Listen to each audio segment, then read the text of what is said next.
임대주택의 비율을 올리고 벼락거지가 되어 있어요. 임대주택이 계신 분한테는 판매가 안 된다고 합니다. 공공재건축이라 함은 재건축이라는 단어가 나오잖아요. 이 재건축은요, 기반 시설이 잘 돼 있는 지역이에요. 재개발하고 재건축의 차이는요, 재개발은 노후되었고 기반 시설이 안 좋아가지고 그 지역을 전체를 다 틀을 바꿔야 되는 거예요. 그러니까 노후된 지역이고 노후된 기반 시설이면 구도심이죠. 근데 이제 계획도시 같은 경우는 기반 시설이 잘 돼 있잖아요. 그렇기 때문에 재건축은 강남 같은 경우, 송파 같은 경우, 그 다음에 뭐 이제 서초 같은 경우 이런 데는 대부분 재건축이 많아요. 하물며 이제 지금 없어진 단독주택 재건축도 빌라촌인데도 방배동에는 재건축으로 지정이 되어 있잖아요. 그만큼 기반 시설이 잘 돼 있기 때문에 재건축을 좋은 데서 하는 거예요. 근데 여기서 문제는 임대주택의 비율을 많이 올리고 공공에서 가져가겠다는 게 정말 또 큰 맹점으로 작용을 해요. 저는 임대주택을 필요하다고는 생각해요, 일부. 그런데 돈이 부족한 사람들이나 기초수급자에게 싼 값에 영원히 죽을 때까지 부여하면요, 사회적인 복지 차원에서 굉장히 효과가 있을 거라고 보는데, 사실은 10년 단위, 20년 단위 유효기간이 있잖아요. 근데 그 유효기간이 끝난 다음에 세상에 나오면요, 나는 벼락거지가 되어 있어요.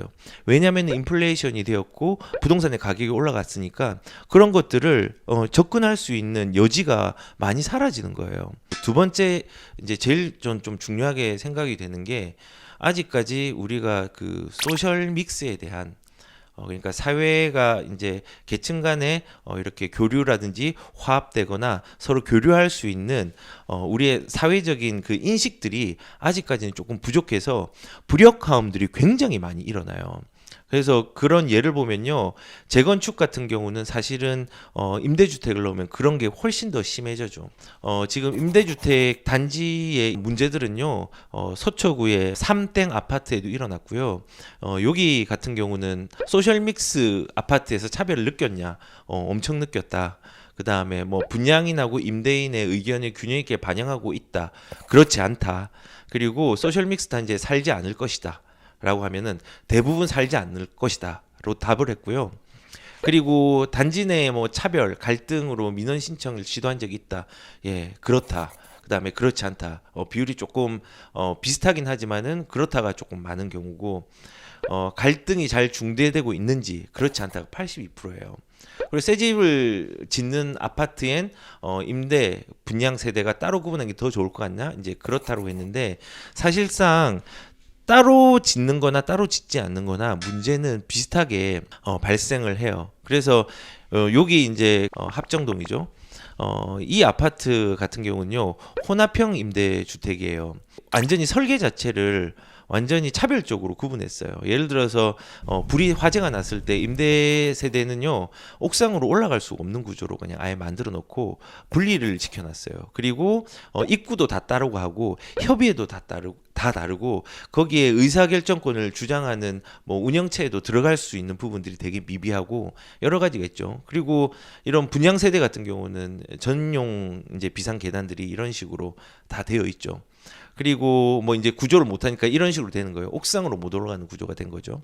그래서 뭐 이런 식으로 갈등 구조가 일어나서 분란과 싸움이 굉장히 많이 일어났고요. 뭐 여기 보면은 임대주택이 계신 분한테는 판매가 안 된다고 합니까? 여기에서 이제 뭐 인프라들이 있을 거잖아요. 뭐 커피를 파는 데가 있을 거고 하는데, 그런 것 자체가 그냥 판매를 못 해주겠다라는 얘기까지도 나오는 거예요. 그리고 막 그렇다면 이제 분리형은 뭐 대책이 있느냐라고 얘기를 한다면요, 이 임대랑 노인정을 완전히 이제 분리시켜 놔도 여기에서 동일한 협의체를 사용할 거잖아요. 경로당도 따로 써요. 그리고 서로 말도 안 해요. 그래서 분양동의 뭐 경로당이라든지 뭐 이제 임대동 같은 경우 지하에 경로당을 둬서 어떤 차별을 뒀고, 여기 간에서도 내부적인 갈등이 있고, 뭐 일부 임대가 섞인 데서도 여기서도 이제 갈등 구조들이 많이 일어나고 있는 거예요. 그래서 결론은 뭐냐면요. 재건축에 임대주택이 들어가면 이런 갈등 양상들이 훨씬 더 커질 거예요. 저는 임대주택을 부정하는 게 아니지만요. 재건축에서 임대주택의 비율을 넓히면요. 사회적으로 어느 정도 그 인식 개선이 되지 않은 상태에서 하면은 문제가 훨씬 더 커질 것 같고요. 게다가 여기에 초과이익 환수제나 분상제에 대한 부분들, 뭐 사업성 부정 여러 가지들이 복합적으로 작용하기 때문에 재건축으로 공급으로 나올 거는 작을 거라는 생각이 들어요. 그래서 저는 그 일단은 만약에 이런 임대주택이 들어올 거면 재건축 말고 다른 사업 방식에 포함이 되어서 올리는 게 훨씬 더 유리할 거라고 생각이 들고, 우선 거기에 플러스 우리의 이제 인식 개선에 대한 어떤 부분들도 사실은 선행되고 좀 지원해 주는 것을 동시에 해야지 이게 조금 더 나아지지 않을까라는 생각이 들어요. 그래서 이거는 효과가 전혀 없는 정책이 될 수 있는 가능성이 굉장히 커요. 그래서 공공 재개발 재건축 나오고 뭐 역세권 개발에서 중공업 지역 개발 나온다고 했는데 누누이 얘기를 하지만은 공백이 있습니다. 공백이 절대로 이게 바로 나오는 물건이 아니에요. 지금 당장의 올해를 잡을 수 있는, 그 다음에 내년을 유지할 수 있는 어떤 공급책은 아니라는 거죠. 근데 이제 문제는 이거죠. 뭐 계획상에서는 30만의 공급이 예상이 되는데 부동산의 규제 유지의 입장은 여전하다는 거예요. 그러니까는 지금 정부에서도 인정을 했잖아요. 뭐 이제 수요자가 많이 나왔고 실제적으로 그런데 입주 물량은 문재인 정부 내에서 이렇게 가장 많이 나왔다고 얘기를 하는데 사실상 이만큼 나오지 않았어요. 현 정부에서 제일 작게 나왔어요. 왜냐하면 문재인 정부 같은 경우는 여기에 숫자를 이제 뭐 포함을 시킨 게 뭐냐면요. 원래 입주 물량을 내야 되는데 인허가 물량까지도 다 포함시켜서 넣었단 말이에요. 그래서 실제적으로 시장에서 공급이 많이 안 나온다고 체감을 못 하는데 여기서 공급을 많이 했다고 얘기하는 건요. 어떤 통계의 어떤 그 좀 숫자 놀이를 통해 가지고 얼마든지 바꿀 수 있는 거예요. 좀 그런 시점에서 뭐 공급은 많이 됐다라고 얘기하지만 실제적으로 나온 건 작고요. 앞으로 나올 거는 역세권, 공공 재개발 재건축, 소규모 재개발 재건축, 그다음에 임대주택의 공급 뭐 요게 나온다고 하지만 지금 현재 세금이라든지 대출에 대한 여러 가지 사항들을 완화시키지 않으면요. 안정화되기가 힘들어요.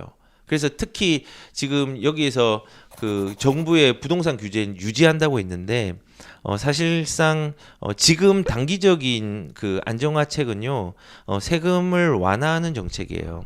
이것도 뭐 급격하게 다 풀어버리면요 혼란이 일어나기 때문에 한시적으로 말고 뭐 이제 조금 어느 정도 이제 버퍼를 주면서 조금씩 양도세에 대한 부분들을 줄여주는 부분으로 가면은 저는 괜찮을 거라는 생각이 드는데, 그래야지 기존 주택들이 나오잖아요, 공급으로. 그러면은 지금에 있는 공급의 공백들을 조금은 보완을 해줄 수 있는 거고, 그리고 뭐 대안이 있으면은 장기 보유 특별 공제라든지 이런 부분들을 다주택자, 조정 대상 지역에 있는 다주택자는 전혀 혜택을 받을 수 없잖아요. 그런 부분을 조금은 완화해 준다든지, 혹은 뭐 지금 거주 여건, 주거 여건 그걸 구분해 가지고 장기 보유 특별 공제를 80%를 주는데 거기에서 40% 이거를 거주랑 보유에 대한 구분하지 않고 조금 더 준다든지 뭐 이런 식으로 조금은 그것들을 완화를 시켜 준다고 하면은 조금씩 공급 물량이 나올 수는 있겠죠. 한시적으로 하면 안 돼요. 완전히 풀어주고 단계적으로 풀어주면요 기존에 있는 주택들이 공급 물량으로 나오는 거거든요.